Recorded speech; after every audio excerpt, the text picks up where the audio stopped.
Scorpio, kamusta kayo? Hope you're all doing well and welcome to 1111 Pinoy Tarot. This is a general reading, not a one-to-one. So hindi po lahat ay makaka-resonate or 100% accurate para sa'yo. Please subscribe, like, comment, and share. And please tap the bell for updates from this channel. Maraming salamat sa iyo, Scorpio. Tingnan natin kung anong energies and messages for you for the month of October 2024.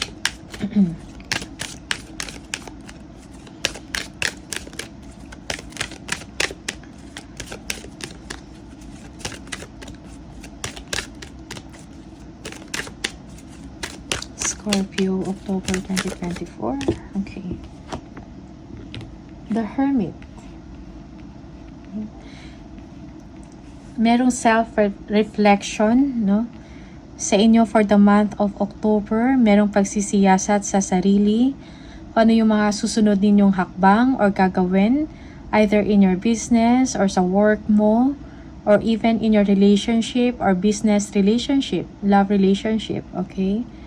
Yeah. For some of you, you are distancing or disconnecting with your friends or with your loved ones. Parang gusto mong mapag-isa. Okay? Meron kang pinag-iisipan. You are spiritually guided. For some of you, may mga lessons or kang na-learn, no, in your situation. And you will be using that lesson, i-apply mo yon sa mga gagawin mo in the future. For some of you, merong reflection and contemplation also in your current situation. Okay?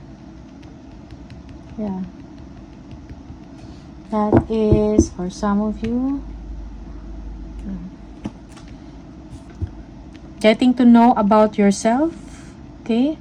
Parang meron ka pang gustong alamin kung ano talaga yung gusto mo in life or in your relationship. Okay? Anong direction yung tatahakin mo. Okay? Pinag-iisipan mo din kung ano yung mga next moves mo, mga next move mo na gagawin. Okay? You need enlightenment. Meron ka mga questions sa buhay at sa sarili mo, sa inyong sitwasyon. Okay? Yeah.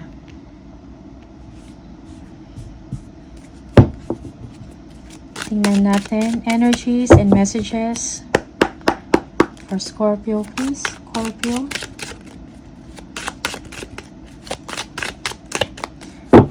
You will be spending time alone, no? For some of you, you need time and space for yourself. For Scorpio. Energies and messages for Scorpio, please. Scorpio. Okay.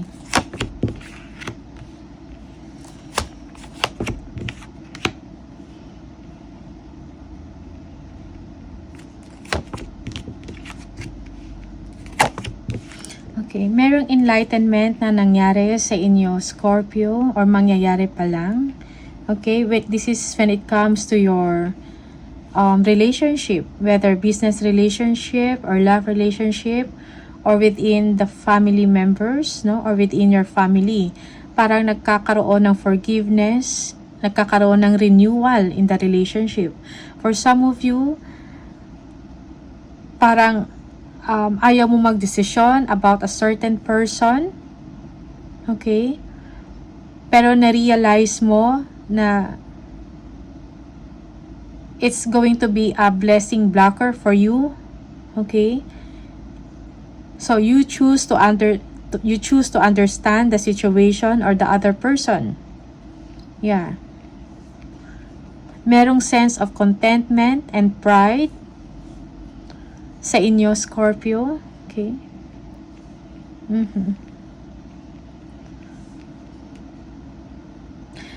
May matatanggap ka na mga blessings, no? At kasaganahan in your situation. After some chaos or pagkatapos ng isang gulo or paghihirap or struggles or difficulties in your situation, merong kaginhawaan. Okay? Yeah. Yung iba sa inyo, you are or you will be making a decision about someone. Merong wish granted na nangyari for some of you, Scorpio. Okay?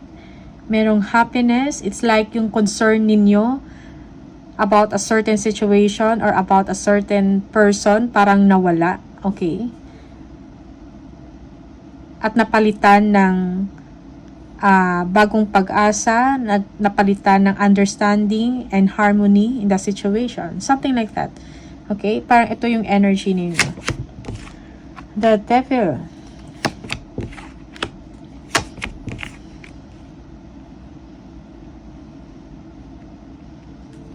For some of you, you are obsessing. Merong energy of obsession about a certain person or a certain situation. Okay? Merong silent treatment na nangyari or merong boredom at the same time. Or merong pag-aantay in your situation. Okay, you want a new beginning or there is a new beginning for you, Scorpio. When it comes to your work, sa career, okay, sa inyong creative ventures or pagdating sa inyong negosyo or sa trabaho. Merong expansion, no, and growth in your situation. Okay?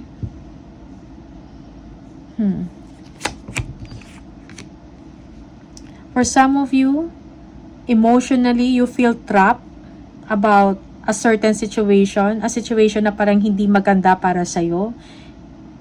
Okay? Something toxic, a toxic na sitwasyon, a toxic na tao or toxic na relationship. Okay?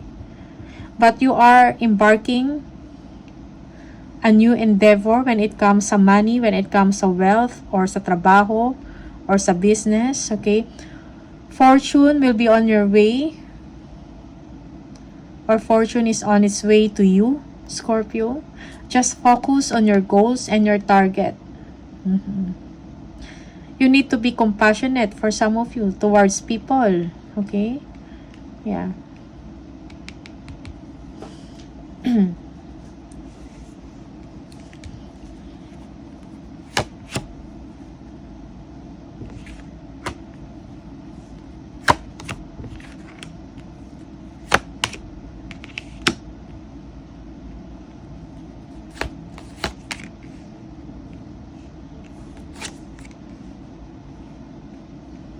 Okay.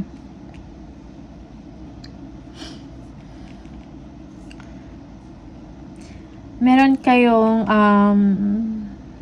pag-iisipan, no? Parang merong kukuha ng inyong attention. You will be worried about this situation. Maybe someone is regretful about sa ginawa sa inyo. Maybe you were left out in the cold or hindi ka binigyan ng pansin or attention na deserve mo. Or ng respect na deserve mo. Okay? And now, merong pangyayari or hindi mo in-expect in the situation. Okay? And you will be protecting, no, yourself. You will be protective. You will be defending your position. Okay? Magkakaroon ka ng strength to say no for some of you. You will be building walls. You will be setting boundaries for some of you. Okay. Yung iba sa inyo, meron kayong concerns about finances.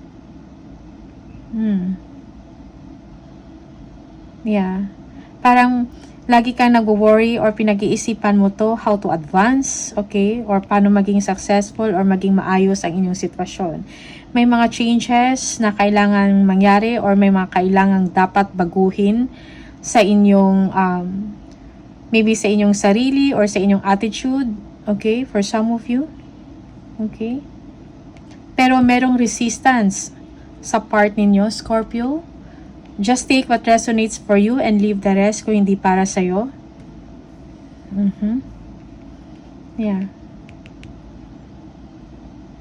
This is something na unexpected or hindi mo inaasahan, pero kailangan siyang mangyari so that you can start all over again. You can build something new. Okay? Or, may kailangang baguhin. Yeah.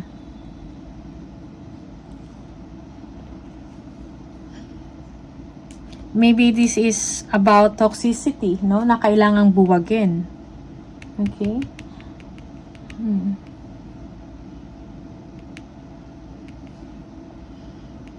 Okay? Values man to na kailangang ayusin. Okay? Yeah. Merong someone na disappointed or at the same time regretful sa nangyari. Okay? This someone is toxic for some of you. Okay? Ito yung nagbigay sa inyo ng worries or problema in your situation. Yeah. Merong silent treatment, no? But then, merong new beginning, no? May sense of, parang merong expansion or growth in the relationship or even in your work. Okay?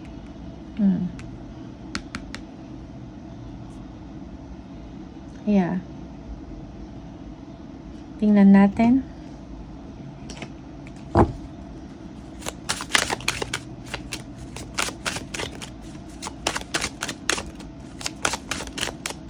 Scorpio. Yeah. You feel that you are powerless, pero kailangan mo maging confident, no? Pakiramdaman ninyo ang sitwasyon, Scorpio. Use your intuition, okay? Sometimes, parang illusion lang to na parang wala kang magawa or you are powerless, okay? Kailangan mong maging confident and take action. Okay? Yeah. Sa trabaho man yan, okay?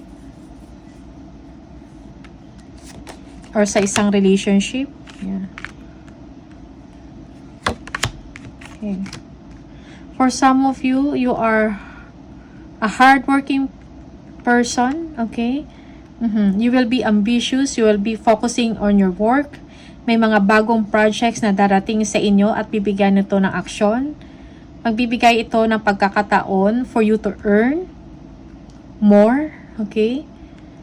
You will be successful in this work or project or endeavor, no? Yeah. If you have a business, you will be taking action para umunlad or umasenso ang inyong negosyo for some of you, kung meron kayong business. Okay? Yeah. Kailan mo lang i-overcome kung ano tong fears or yung parang feeling mo hindi mo kaya. Okay? Yeah. You need to make a decision. You need to take action, Scorpio. Okay?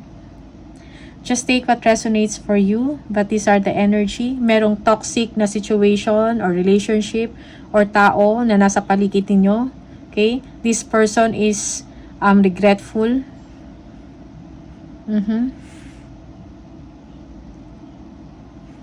Yeah. Okay.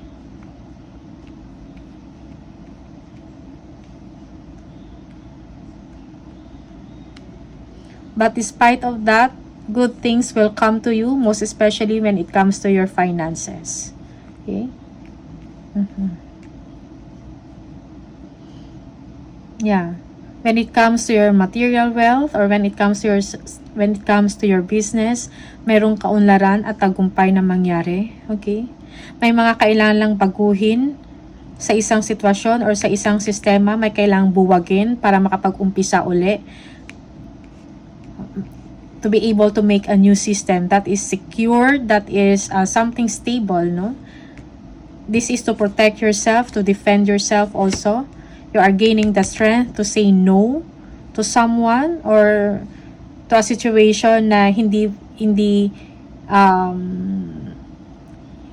sa tingin mo maganda para sa'yo, okay? Or sa mga taong involved, no? So, be a leader, okay, in your situation. Okay? Yeah. Tingnan natin.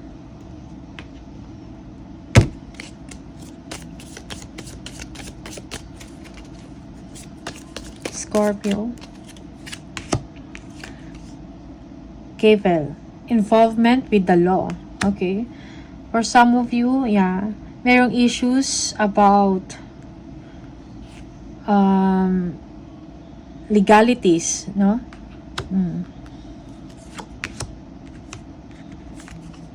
Flowers. Happiness. May kasiyahan na paparating sa inyo, Scorpio. Okay? Fire. Strong emotion, passionate love or hate. Yes. So, that is why meron kayong Hermit. Okay? You are thinking about something, about a relationship, about a situation. Okay? You are disconnecting yourself from someone or from a situation na hindi nakakabuti para sa inyo. Meron kayong pinag-iisipan at meron din kayong pinagdidesisyonan. Okay? Tingnan natin.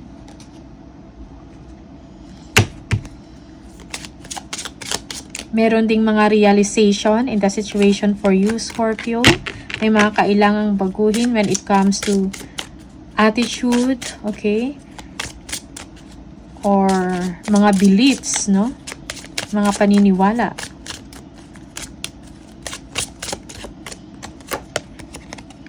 Your desire is within reach. Have faith as everything is working in your favor, okay? Magtiwala.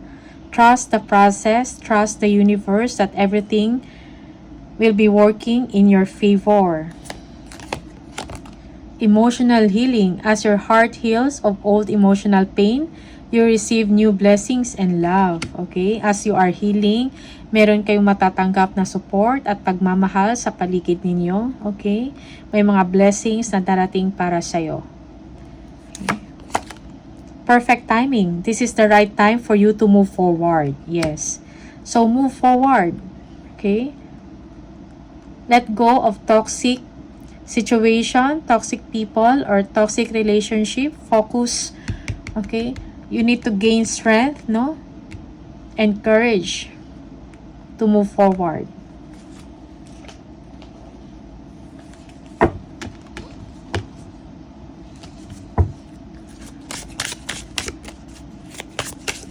Scorpio. Ooh. Release resentments about money. Yes, the money system of the world can seem upsetting, but holding resentments about finances just pushes your abundance away. Instead, see money as a tool you can use to better the world, and this shift will help you attract support and golden opportunities. Okay? So, use money or see money as a tool para maayos ang inyong sitwasyon. Okay? Yeah. Sometimes, upsetting yung situation natin pagdating sa kaperahan, but you use it as your driving force to move forward and to succeed. Okay?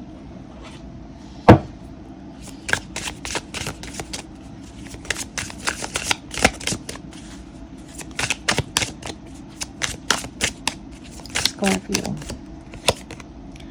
Where you are right now is where you are supposed to be. Don't compare yourself to others. That only adds pressure. Take each day as it comes and for what it is. You are a better person than you were yesterday. Grow isn't easy, but you've got this. Okay? So, these are the messages for you, Scorpio. Maraming salamat. All the best. And I'll see you on the next video. Bye!